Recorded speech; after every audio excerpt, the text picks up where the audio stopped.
예, 안녕하세요. 예, 만나서 반갑습니다. 예, 저번 달에 뵀을 때만 해도 날씨가 더웠던 것 같은데, 그죠? 예, 또 이제 시원한 가을이 왔어요. 참, 살다 이렇게 더운 여름도 또 참 오랜만인 것 같아요. 그죠? 추석 때도 너무 더워가지고, 추석 때 추워가지고 긴팔 입고 다녔던 게 엊그제 기억인데, 이번에는 추석도 덥고 여름도 덥고, 그래서 제가 요새 드는 생각이 이놈의 세상 빨리 내 극락 가든지 해야지. 예, 참 이 사바세계 살아가는 게 쉬운 일이 아니다라는 생각이 듭니다. 그렇죠, 여러분? 그래도 우리가 씩씩하게 살아야죠. 그래서 우리 불자님들께 늘 드리는 이야기지만, 이 우리가 살아가는 중생세계를 사바세계라고 해요. 뭐라고 한다? 사바세계. 사바세계 뜻이 뭐냐? 다 아시겠지만 따라해 보세요. 참아야만 살 수 있는 세계. 네. 참아야만 살 수 있는 세계라는 뜻이에요. 사바세계. 동감하시죠? 네. 막말로 안 참으면 어떡할 거예요? 네? 그러니까 이제 참아야만 살 수 있는 세계.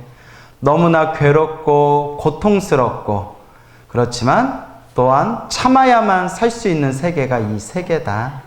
그래서 부처님이 말씀하셨어요. 태어나는 게 괴롭다. 태어나는 것 자체가 이미 괴로움이래요. 우리 딱 눈으로 보면 알잖아요. 아기가 응애하고 태어날 때 웃어요, 울어요? 울잖아요. 태어날 때 즐거우면 방긋방긋 웃어야 되는데 마치 막 병원이 다 무너질 정도로 응애 하면서 울면서 태어나잖아요. 그러니까 태어나는 게 이미 괴로움이에요. 애기들은 벌써 다 아는 거예요. 이놈의 괴로운 세상 또 시작이구나. 태어나는 게 괴롭고, 태어나면 이제 뭐예요? 나이가 들고 늙어가는 게 괴롭잖아요. 늙음이 괴로움이래요. 여기 우리 앉아 계신 분들 다들 저보다 연배들이 많으신 분들이 대부분 앉아 계시는데, 우리 연세 드신 분들 알잖아요. 몸이 옛날 같지 않구나. 그렇죠? 그러니까 막 안 아프던 관절도 아프고, 옛날에 그렇게 막 소화도 라면도 막 4-5개씩 그 자리에서 끓여 먹었는데도 지금 라면에 밥 하나만 말아 먹어도 막 소화도 안 되고. 저도 우울해요. 저도 예전에 라면 2개 면 먹고 밥 말아 먹었거든요. 지금은 저도 나이가 들어서 라면 2개만 먹든가 밥을 먹으려면 라면 하나에다 밥 말아 먹어야 돼요. 그래서 우울해요. 몸이 옛날 같지 않구나. 남 얘기 같지 않죠, 여러분? 이제 늙는 게 이제 괴로움이다. 그리고 제가 전국에 막 법문을 다니잖아요. 전국에 여기저기 법문 다니고 강의 다니고 일주일에 6일은 법문 다니는 것 같아요. 일주일에 6일은. 그리고 정말 바쁠 때는 일주일에 7일은, 일주일에서 7일은 매일매일 이제 법문을 다니는 것 같아요. 그래서 이렇게 법문 다니다 보면 예전에는 한 4-5시간 자도 열차에서 좀 조각잠 자고 중간중간 조금 눈 붙이면 그래도 견딜만 했거든요. 지금은 7-8시간 밑으로 자면 몸이 부셔질 것 같아요. 남 얘기 같지 않죠? 그래서 이거 늙는다는 게 괴로움이구나. 체력이 옛날 같지 않고 정신력이 옛날 같지 않구나. 저 어른 스님들한테 머리가 똑똑하다고 총명하다는 소리를 엄청 많이 들었거든요. 심지어 뭐라고 소문났냐면, 광호 스님은 책 한 번 보면 책을 사진 찍듯이 기억을 한다, 이런 소문이 될 정도로, 뭐 그 정도는 아니지만 오죽하면 그런 소문이 될 정도로 제가 어른들한테도 아이고 우리 광우는 머리도 똑똑하다냐 이게 칭찬도 많이 받으셨는데, 요새 제가 미치고 팔짝 뛰겠어요. 사람 이름이 기억이 안 나요. 진짜. 있잖아. 걔 있잖아. 안경 쓰고 얼굴 둥그렇고 피부 하얀 애 있잖아. 광우스네? 이러더라고요. 나 말고. 왜 기억이 안 나지? 요새 이런 게 자꾸 늘어나요. 그래서 늙는 것은 무엇이다? 괴로움이구나. 태어나는 게 괴로움이고, 늙는 게 괴로움이고, 병이 드는 게 괴로움이고, 병 들면 아프죠? 아프잖아요. 아프면 괴로움이에요? 안 괴로움이에요? 괴로움이죠. 또 제가 유튜브에서 제가 뭘 잘못 눌렀나 봐요. 요새 유튜브 틀었다 하면 알고리즘이라고 아시죠? 유튜브 알고리즘에 자꾸 막 위암 걸렸다, 대장암 걸렸다, 췌장암 걸렸다, 뭐 20대인데 암에 걸렸다, 그런 게 자꾸 뜨더라고요. 사람 심란하게. 그래서 뭘 제가 이렇게 뭘 자꾸 보다 보면 알고리즘에 이렇게 뜨잖아요. 그래서 그거 이렇게 보면 막 눈물이 나요. 그래서 제가 마음속으로 나무 약사열애불, 나무 약사열애불, 나무 약사열애불, 이 20대 한창 어린 이 젊은 아가씨가 어서 건강 쾌차하기를 바랍니다 하고 제가 가슴이 아파서 축원을 해줬거든요. 축원을 해주고 이렇게 봤더니 댓글에 작년 10월 달에 세상을 떠나셨습니다, 이렇게 올라와 있더라고요. 벌써 가신 거예요. 그래서 나무 아미타불. 그러니까 병드는 게 괴로움이고, 마지막에는 뭐가 괴로움이구나? 죽는 게 괴로움이구나. 생로병사. 태어나는 게 괴로움이요, 늙어가는 게 괴로움이요, 병드는 게 괴로움이요, 죽음이 괴로움이구나. 죽으면 끝이에요, 아니에요? 아니에요. 우리 불교는 죽었다고 끝이 아니래요. 죽은 뒤에도 내가 지은 업보 따라서 또 태어나야 된대요. 아우 징글징글해 아주 그냥. 예? 또 태어나야 된대요. 내가 지은 업보 따라서. 그래서 생로병사라는 근원적인 괴로움이 있고요. 생로병사 안에서도 사랑하는 사람 못 만나서 괴롭고, 미워하는 사람 자꾸 봐서 괴롭고, 구하고자 해도 원하고자 해도 얻을 수 없어서 괴롭고, 자꾸 장애가 생겨서 괴롭다 라고 부처님께서 말씀하셨습니다. 그러면 어떻게 해야 됩니까? 부처님 어떻게 해야 됩니까? 스님 어떻게 해야 됩니까? 팔만대장경에서 분명히 말씀하십니다. 모든 문제의 근원적인 해답은 수행밖에 없다. 무엇밖에 없다? 수행밖에 없대요. 결국 이 마음 닦아야 된다, 수행을 해야 된다라고 부처님께서 간곡하게 말씀하십니다. 여러분들은 그래도 얼마나 복이 많아요. 사람으로 태어나기 어렵고 부처님 법을 만나기 어렵다고 했는데, 여러분들은 이번 생 사람으로 태어나서 누구를 만났어요? 부처님 법을 만났잖아요. 근데 부처님 법만 만난 것 갖고는 안 돼요. 누가 닦아야 된다? 내가 닦아야 된다. 매일매일 염불을 하든 사경을 하든 독경을 하든 절을 하든 명상 참선을 하든 자신만의 수행을 닦으면서 마음 공부해야 된다. 그래서 이 사바세계를 살아가면서 우리 중생들이 이런 이야기를 많이 해요. 스님, 왜 이렇게 사는 게 힘들까요? 근데 부처님께서 이와 같이 말씀하셨어요. 사바세계, 원래 이 세상에 태어나는 것 자체가 참아야만 살 수 있는 세계다. 그리고 항상 부처님이 팔만대장경에서 늘 말씀하시기를 좋은 일도 나쁜 일도 누가 지은 업의 인연이다? 내가 지은 업의 인연이다. 행복도 불행도 여러분들 다 불행에서 벗어나서 행복하게 살고 싶잖아요. 그죠? 그런데 행복도 불행도 누가 지은 업의 인연이다? 내가 지은 업의 인연이래요. 그러니까 자기가 지은 업보대로 살아가는 거래요. 저는 전생에 얼마나 복을 많이 지었어요. 이렇게 이번 생에 사람으로 태어나서 이 젊은 나이에 부처님 법을 만나서 머리 깎고 출가해서 지금은 이렇게 전국에 있는 수많은 사람들에게 이 소중한 부처님 법을 전할 수 있으니까 얼마나 복이 많아요. 그리고 또 다행히 또 전생에 부처님께 꽃공양을 많이 올렸는지 이번 생 귀엽게 태어났잖아요.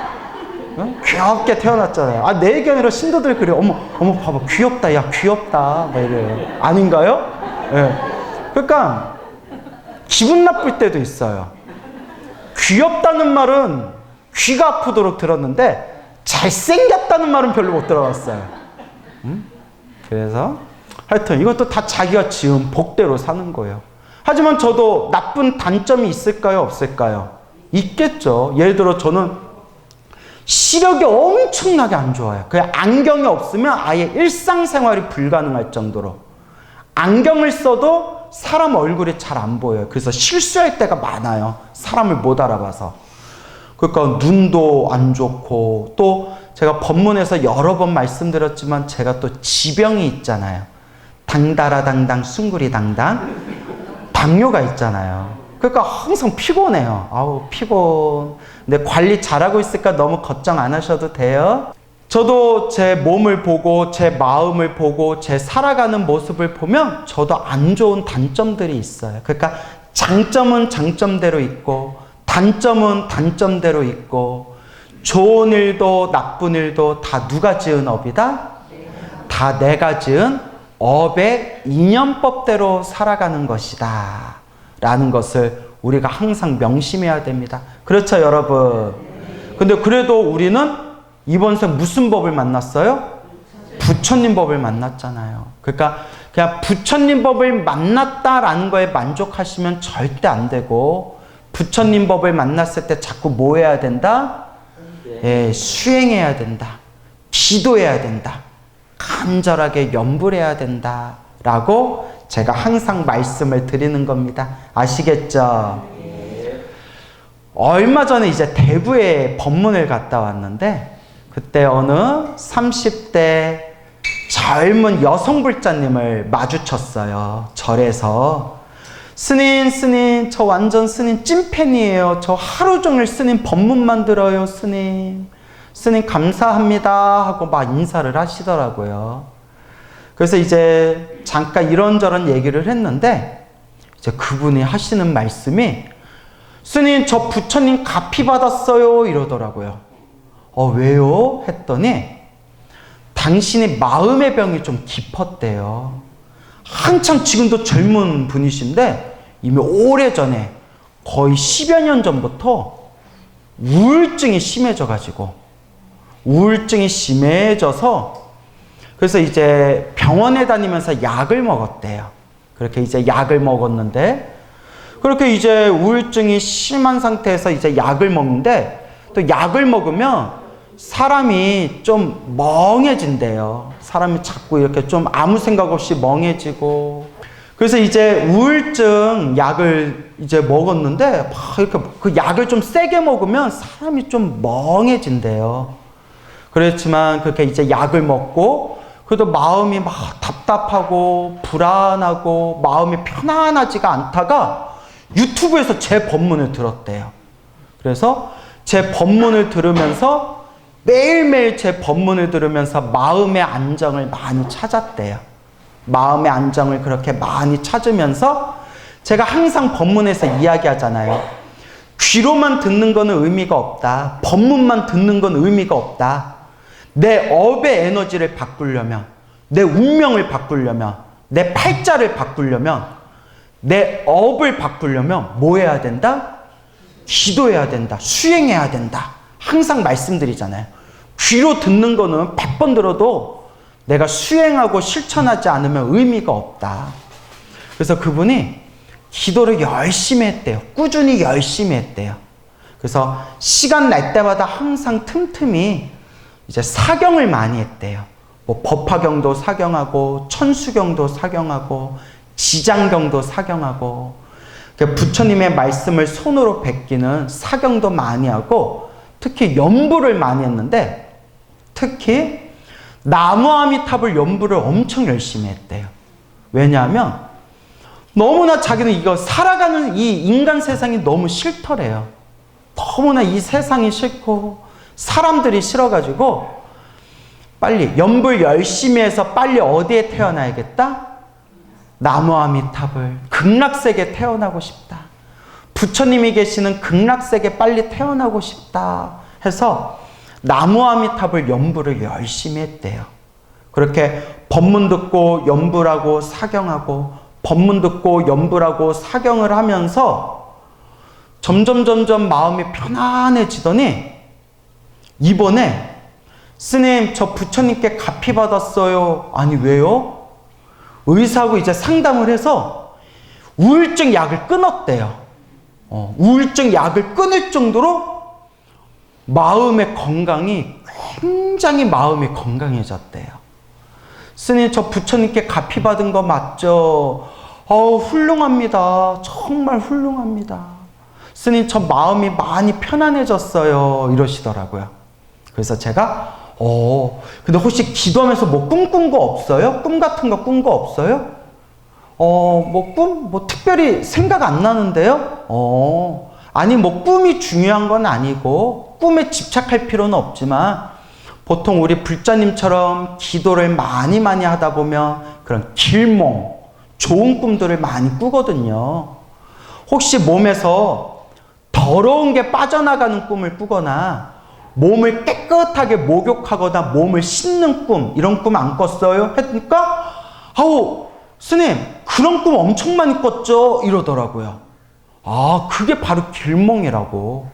그래서 여러분, 제가 법문하면서 자주 말씀을 드렸지만, 우리가 기도하고 염불 하면서 몸에서 더러운 게 나가는 꿈, 예를 들어 토를 한다든가 대소변을 시원하게 싼다든가, 몸에서 고름이나 벌레 같은 게 몸에서 빠져나간다든가, 혹은 깨끗하게 목욕을 한다든가, 몸을 깨끗하게 씻는 꿈이 업장을 소멸하는 징조의 꿈이래요. 무엇이 소멸하는? 업장이 소멸하는 징조의 꿈이다라고 경전에도 나오고 큰 스님들도 그런 법문을 많이 하셨어요. 어쩌면 여기 앉아 계신 불자님들 중에서 몸에서 더러운 게 빠져나가거나 깨끗하게 목욕하는 꿈 꿔보신 분 계시죠? 예, 있다고 치고요. 그렇게 이제 그렇다고 너무 꿈에 집착하면 된다, 안 된다? 네, 너무 꿈에 집착할 필요는 없지만 그렇게 기도를 하다 보면 업장이 소멸하는 징조의 꿈들을 꾸게 돼요. 그러니까 그 여성 불자님이 스님, 저 이렇게 목욕하고 씻는 꿈 많이 꿨어요. 그런 게 이제 때를 벗겨내는 거잖아요. 몸에 더러운 때를 닦아내는 거잖아요. 그게 이제 업장 소멸을 상징하는 꿈이다. 아이고, 불자님 너무나 축하드립니다. 지금 같은 마음으로 꾸준하게 닦으세요. 지금 같은 마음으로 꾸준하게 그냥 염불하고 닦으세요. 라고 이렇게 덕담의 말씀을 해드린 적이 있습니다. 오래전 얘기인데 몇십 년 전에 어느 거사님이 계셨어요. 그 거사님이 좀 불우한 삶을 살아오셔서 마음에 큰 병을 얻었대요.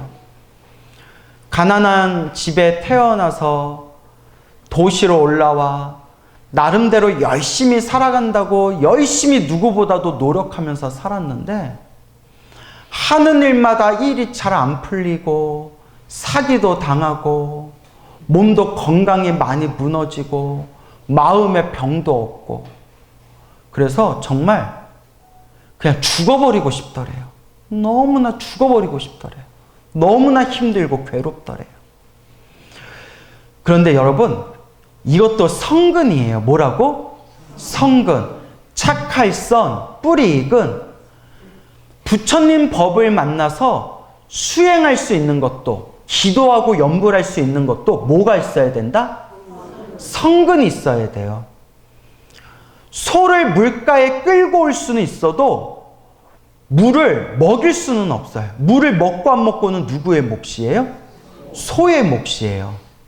그래가지고 우리가 아무리 기도해라, 수행해라, 기도해라 아무리 얘기해줘도 기도하고 수행하고 마음을 닦는 것은 결국 누구의 몫이다? 결국은 본인의 몫이에요. 여러분, 이번 생에 사람으로 태어나 부처님 법을 만나서 내가 기도할 수 있고 마음을 닦을 수 있다는 것 자체가 무엇이 있다는 증거다? 성근. 착할선, 뿌리근. 착한 뿌리가 있어야 가능한 거예요. 그러니까 여러분들도 여기 오셔서 이렇게 부처님께 법당에서 절 3배라도 올리고 이 자리에 앉아서 부처님 가르친 공부할 수 있는 것도 여러분이 무엇이 있어서 그런 거예요? 성근이 있어서 그런 거예요. 착할성, 뿌리 익은 성근이 있어서 그런 거예요. 근데 한 번 오고 안 오는 사람은 뭐예요? 성근이 삐쩍 메마른 사람들이에요. 한 번 오고 안 오는 사람들은. 찔리죠, 여러분. 예, 이 대답도 안 하네. 자, 그래서 부처님 법을 만나서 수행할 수 있는 것도 뭐가 있어야 된다? 착할성, 뿌리 익은 성근이 있어야 됩니다. 근데 우리 불자님들 보면 절은 부지런히 다니는데, 기도를 게을리하거나 법문 듣기를 게을리하는 불자님들이 계세요. 그런 분들이 성근의 힘이 약한 분들이에요. 뭐가 약한 분들? 성근의 힘이 약한 분들. 근데 스님, 저는 기도할 때가 제일 마음이 편안해요. 저는 부처님 가르친 공부할 때가, 법문 들을 때가 마음이 제일 행복해요 하는 분들은 정말 성근이 깊은 분들이에요. 여러분들은 성근이 약한 분들 같아요? 성근이 깊은 분들 같아요? 아닌 것 같은데. 자, 이제 웃자간 얘기고요. 예. 그래, 알았어요. 깊다고 칩시다. 예, 그래요. 자, 웃자간 얘기예요. 자, 그래서 그 거사님이 성근이 있었는지 착할선, 뿌리근 어느 스님을 만났는데, 스님이 거사님, 지금 힘들고 괴로운 것도 다 자기가 지은 업의 인연입니다. 어떤 사람은 살아가면서 편안하게 행복하게 즐겁게 사는 사람도 있고, 어떤 사람은 인생을 살아가면서 힘들고 괴롭고 답답하게 사는 사람들이 있습니다. 행복하게 살아가냐, 좀 힘들고 괴롭게 살아가냐, 그것도 결국 누가 지은 업의 인연입니다. 내가 지은 업의 인연입니다. 그러니까 거사님이 스님한테, 스님, 제가 어떻게 하면 되겠습니까? 오로지 염불 하십시오. 그럼 어떤 염불을 하면 되겠습니까? 만약에 나무아미탑을 염불하시는 분이었으면 나무아미탑을 염불해라 가르쳤겠죠. 그렇죠? 지장기도 하던 스님이었으면 뭘 하라고 가르쳤을까요? 지장보살 불러라 했겠죠? 근데 그 스님은 관음기도 하시는 분이었나 봐요. 관세음보살을 간절하게 불러라. 관세음보살님을 자나깨나 간절하게 불러라. 그래서 그때부터 그 거사님이 관세음보살, 관세음보살, 항상 관세음보살을 염불했대요. 그러니까 관세음보살, 관세음보살, 관세음보살 염불했는데, 그래도 이 거사님이 성근이 있는 분이었나 봐요. 저도 수많은 사람들 만나고 상담을 해봤지만, 제가 간곡하게 기도해라, 기도하는 방법을 다 가르쳐줘도 몇 번 하다가 집어치우는 분들이 수도 없이 많아요. 처음에는 왜 저러나. 저 사람은 기도를 많이 해야 할 사람인데, 저 사람은 업보가 두꺼워가지고 이번 생에 많이 닦아야 되는데 왜 저러나 했는데, 이제는 저도 나이가 들었는지 이제는 이해가 돼요. 자, 이제 어떤 생각이 드느냐. 다 자기 업대로 살아간다. 뭐대로 살아간다? 다 자기 그냥 업대로 사는 거예요. 그러니까 기도 열심히 하고 부처님께 갚이 받고 은혜 받는 것도 뭐가 있어야 돼요? 자기 성근이 있어야 돼요. 업보가 두껍고 업장이 두꺼우면 아무리 좋은 얘기를 해주고 아무리 기도해라 좋은 방법을 가르쳐줘도 된다 안 된다? 안 돼요. 근데 한편으로 이런 생각을 해봐요. 제가 어리석은 중생들을 보면 얼마나 안타까워요. 어리석은 중생들 보면 아이고 안타까워라 생각하는데, 그런데 또 부처님이 나를 바라보면 얼마나 안타까우실까. 무슨 말인지 알겠죠? 예. 저는 어리석은 사람을 보면 안타깝지만 또 부처님 입장에서 나를 보면 얼마나 내가 또 안타까울까. 광우는 저렇게 말만 씨부리지 실제로 하는 건 없고, 아이고 광우야 이제 말 좀 그만하고 수행 좀 제대로 해라. 부처님이 저를 보면 얼마나 안타까우시겠어요. 그러니까 결국은 다 자기 업대로 사는 거예요. 어떻게? 업대로. 근데 그 거사님이 성근이 있었나 봐요. 염불을 하고 하니까 마음이 편안해지더래요.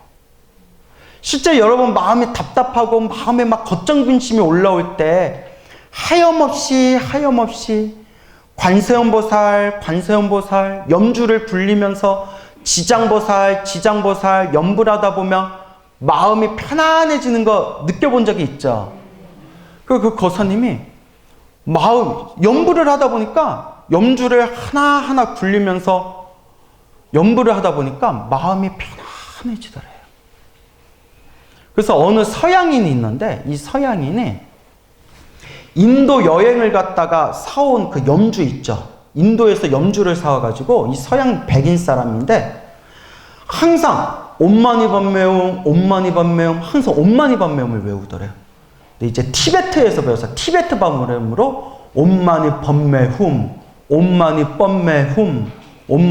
뻔메훔 이렇게 티베트 발음으로 우리는 옴마니 밤메훔 이러고 산스크리트어로는 옴마니 빠드메훔 이러는데 계속 그걸 염주를 이렇게 굴리더래요.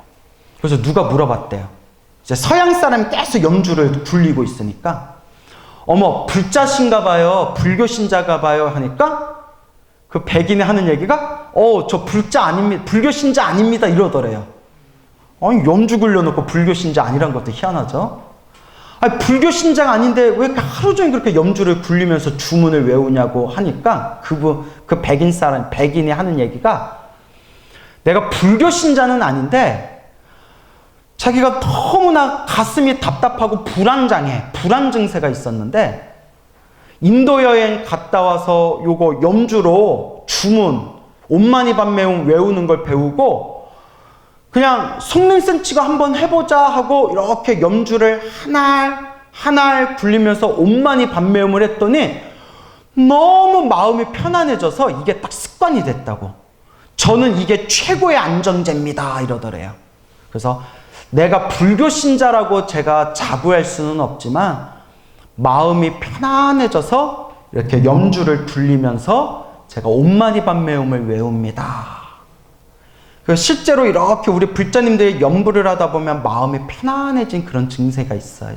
현상이. 근데 뇌과학에서 발견했대요. 뇌과학에서 어떤 단조로운 어떠한 단어를 반복적으로 계속 외우면 우리 뇌파가 점점 안정이 된대요. 실제로 과학적으로 증명이 됐대요. 여러분 우리 사경하는 거 있죠? 사경하는 것도 글씨에 몰입해서 계속 글씨를 쓰다 보면 뇌파가 점점 편안하게 안정이 된대요. 그래서 여기 혹시 서예 배우신 분들 계신지 모르겠는데 서예도 맞들리면 글씨 쓰다 보면 3시간, 4시간 그냥 가요. 3시간, 4시간 그냥 못 쓰라고 해보세요. 못 써요, 지루해서. 근데 마음을 딱 집중해서 하얀 화선지에 부드러운 그 붓으로 자꾸 이렇게 글자를 쓰다 보면 마음이 편안해지고 몰입이 되면서 3, 4시간이 금방 지나는데 그게 뇌과학에서도 증명이 됐대요. 정말 사람을 편안하게 해주는 그런 힘이 있대요. 그래서 이 거사님이 항상 이렇게 염주를 굴리면서 관세음보살 하염없이 그렇게 염불을 하고 그러다가 이제 염불의 맛을 느낀 거예요. 아, 염불하니까 너무 편안하다. 그러니까 여러분 잘 들어보세요.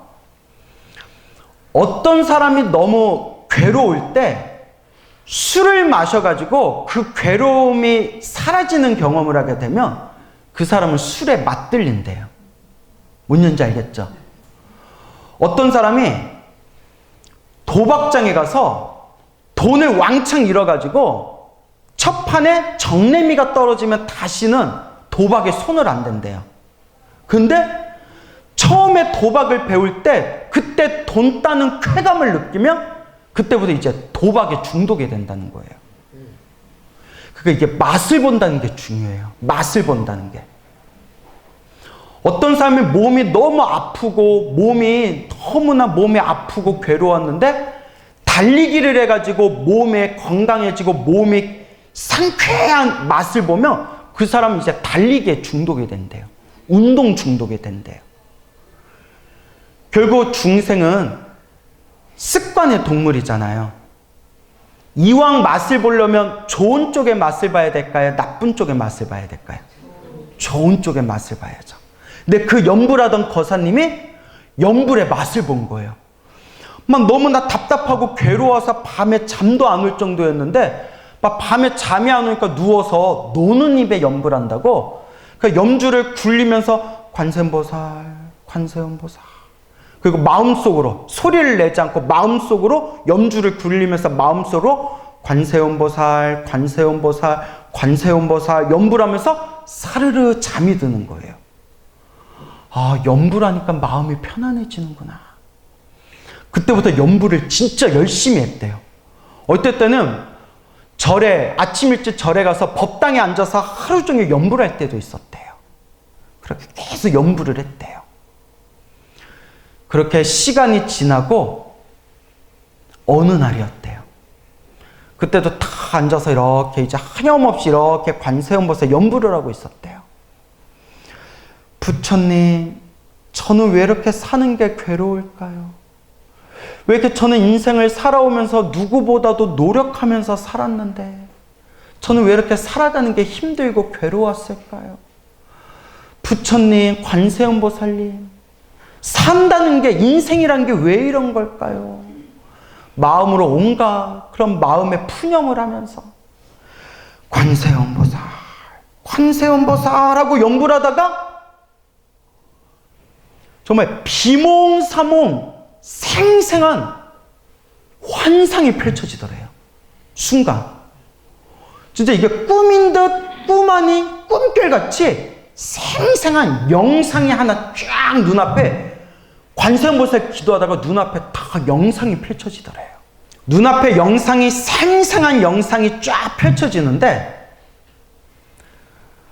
어딘지 알 수 없는 산에 나무가 가득한 계곡길이었대요. 계곡으로 올라가는 길. 그 수풀이 가득한 그 계곡길, 파란 하늘에 하얀 솜사탕 같은 구름이 쫙 펼쳐져 있는데 너무나 생생하더래요. 순간 여기는 어디지? 내가 여기 왜 있지? 근데 저 멀리서 또로로 또 또로로 똑 하고 은은하게 목탁 소리가 들리더래요. 그래서 그 목탁 소리를 따라서 계곡길을 하염없이 올라갔대요.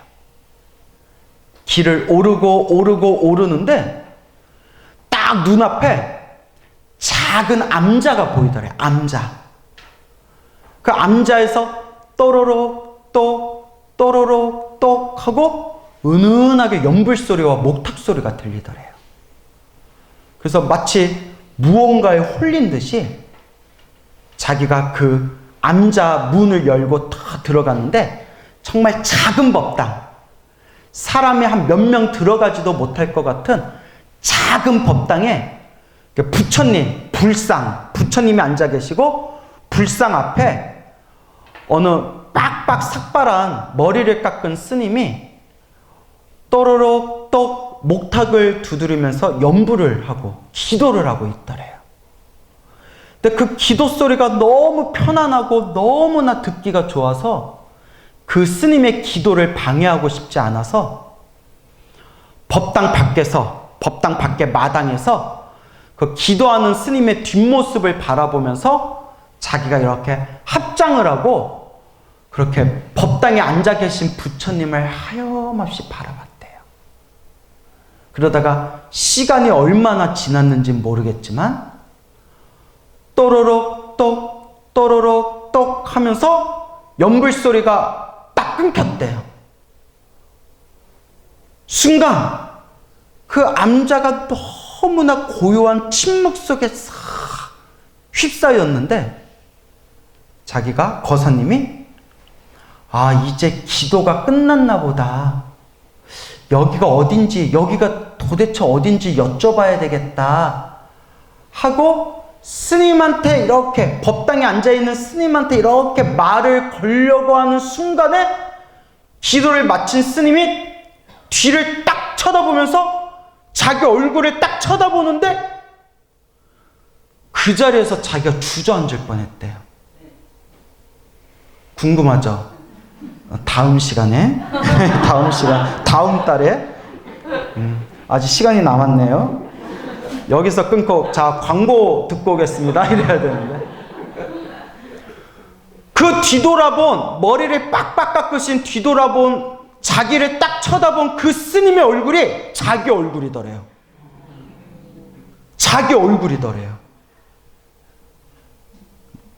근데 자기하고 똑같이 생긴 그 얼굴의 스님이 마치 눈빛이 왔느냐 이제 왔느냐 라는 듯한 눈빛으로 다 쳐다보는 순간 뭔지 모르는 자기 가슴이 그냥 와르르르 무너진 느낌이 들으면서 그 자리에서 막 대성통곡하듯이 눈물이 펑펑 쏟아지면서 정신이 딱 차려보니까 잠을 잔 건 아니었는데 꿈을 꾼 것 같은 생생한 한바탕 환상이었대요.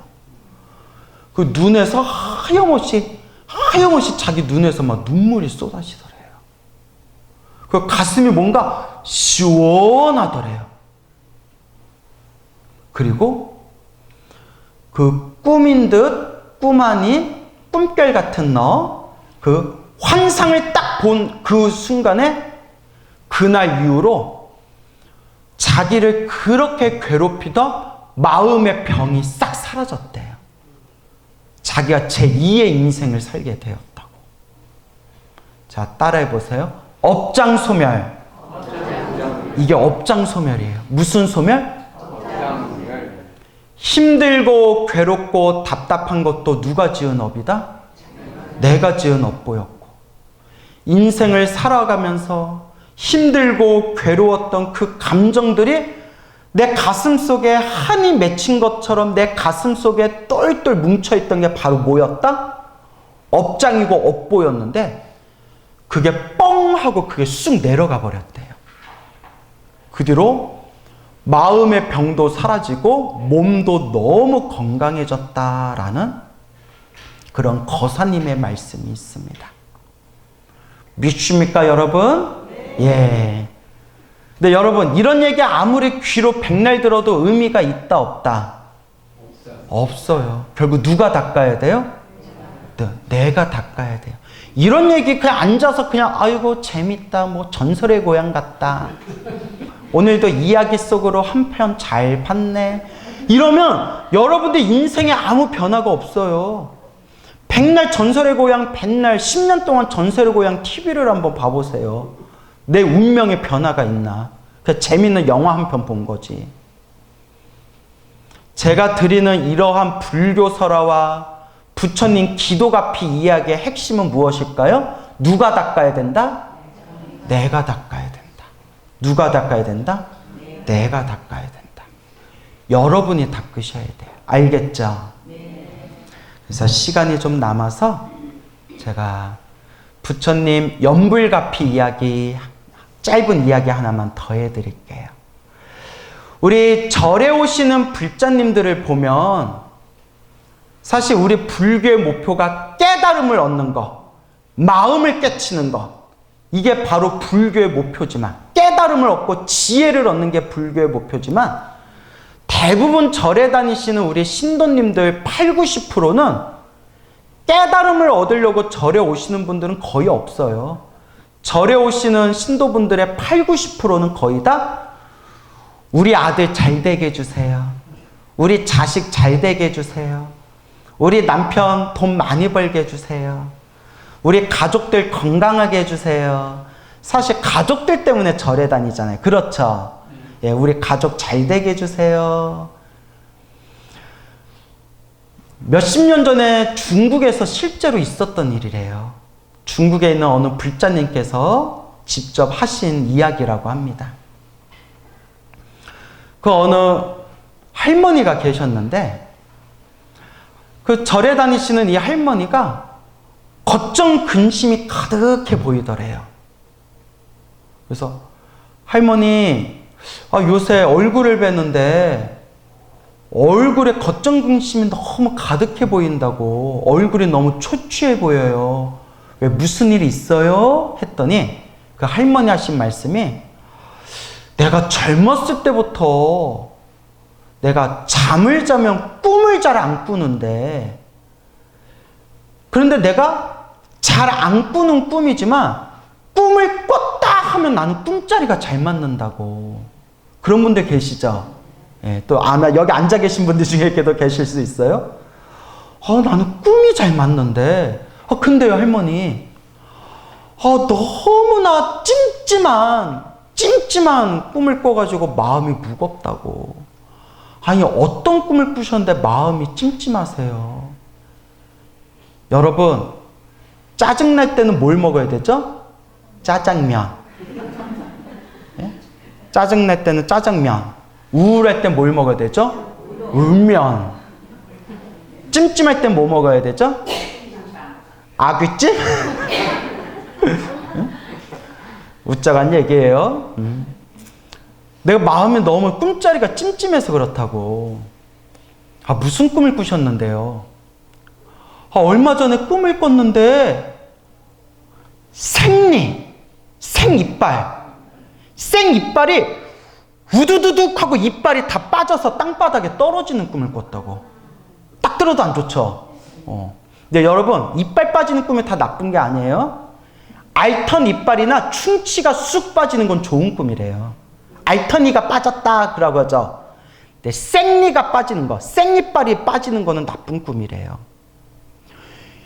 이빨이 다 빠져가지고 땅바닥에 이 이빨이 후두두둑 하고 떨어졌다고. 너무 찝찝해. 여러분, 생이빨이 떨어져 나가는 꿈을 전문 용어로 뭐라고 하는지 아세요? 옥수수 털렸다? 라고 표현하거든요. 옥수수 털렸다? 예, 옥수수 닮았다고. 잘 모르시나? 예, 말해놓고 썰렁하네. 그래서 이제 이빨이 이제 다 떨어져 나가서, 나 너무 불안한데, 멀리 우리 아들이 저 멀리 어디 시골에서 지금 일하고 있는데, 자꾸 아들 생각이 날 때마다 마음이 찝찝하다고. 아유, 할머니, 마음이 불안하면 법당 가서 기도를 하셔야죠. 기도를 하셔야죠. 그럼 어떻게 기도하면 될까? 그러니까 이렇게 절에 다녀도 기도하는 법도 모르는 분들이 많아요. 보면. 그냥 부처님 오신 날에 연등 하나 달고, 백중 때 위패 하나 달고, 초하루 때 그냥 축원카드랑 쌀 하나 올릴 줄만 알지, 기도하는 법을 모르는 불자님들이 의외로 많아요. 근데 제가 늘 말씀드리잖아요. 기도를 해야 된다고.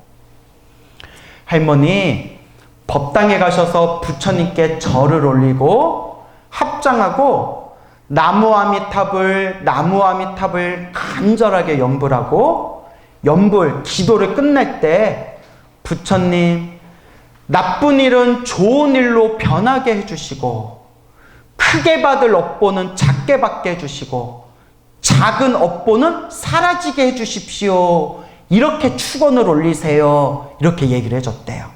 참 좋죠? 예. 흉한 일, 나쁜 일은 어떤 일로 변하고? 좋은 일로 변하고. 크게 받을 업보는 어떻게 받고? 작게 받고. 작은 업보는 어떻게 하게 해주세요? 소멸하게 해주세요. 그리고 자나깨나 아들 때문에 마음이 불편하면 자나깨나 아들을 생각하면서 나무아미탑을 염불해 주세요. 그 할머니가 아이고 고맙다고. 그리고 가르쳐 준 대로 열심히 기도했대요. 자나깨나 아들 생각하면서 나무아미탑을 우리 아들 보호해 주십시오. 그리고 기도 마칠 때마다 나쁜 일은 좋은 일로 바뀌게 해주시고, 크게 받을 업보는 작게 받게 해주시고, 작은 업보는 소멸하게 해주십시오. 그리고 시간이 지난 뒤에 아들한테 연락이 왔대요. 오랜만에 이제 아들한테 전화가 와가지고, 아이고 아들아 잘 지내냐 막 이랬겠죠. 어머니 저 죽을 뻔했어요 이러더래요. 어머니 저 죽을 뻔했어요.